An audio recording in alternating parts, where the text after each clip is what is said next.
সন্ধ্যা, মাঠের কাদামাখা গ্রানে যার কেটে যাচ্ছে জীবনের সোনালী 50টি বছর।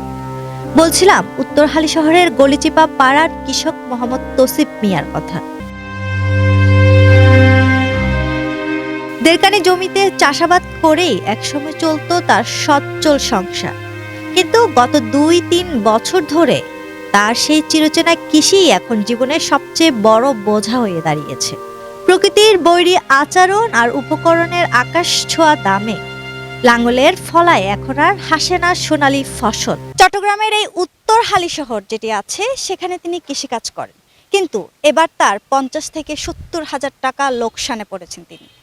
কোনো দিকে কোনো ধরনের ঋণ, ক্ষুদ্র ঋণ থেকে শুরু করে কোনো কিছুই তিনি পাচ্ছেন না, কোনো সহযোগিতাই পাচ্ছেন না।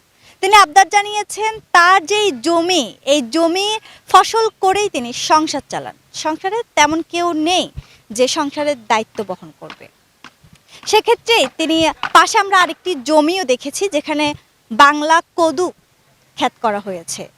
তবে এই জমিটির যে লোকসান সেটি পোষাতে তার দিন আনে দিন যাচ্ছে। দেড়কানি জমিতে হাড়ভাঙ্গা খাটুনি দিয়েও এবার আশার আলো দেখেননি তৌসিফ মিয়া, উল্টো দেনার দায়ে পিষ্ট হতে হচ্ছে তাকে। সব মিলিয়ে প্রায় 70 হাজার টাকার লোকসান এখন তার কাঁধে। যে মাটি একসময় আহার জোগাতো, সেই মাটি এখন তাকে ঋণের জালে বন্দী করেছে। পরিবার চালানো তো দূরের কথা, ঋণের কিস্তি পরিশোধে চিন্তায় দিশেহারা এই প্রবীণ কৃষক। 50-60 হাজার টাকা লস গেছে, এখন এটা আবার করব, এখন তো টাকা লাই করতে পারি না।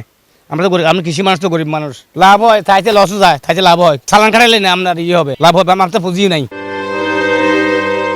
50 বছরের এই লড়াইয়ে তৌসিফ মিয়ার দাবি খুব সামান্য।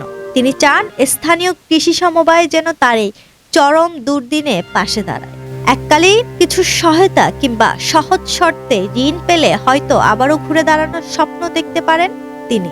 কে পুঁজি দেয় না, কিছু করে না। আমরা কৃষক মানুষ, এখন একটার পর একটা করতেছি, কোন রকম আমরা চলতে আছি। আর অভাবী সংসার, কেউ আমরা সাহায্য করে না।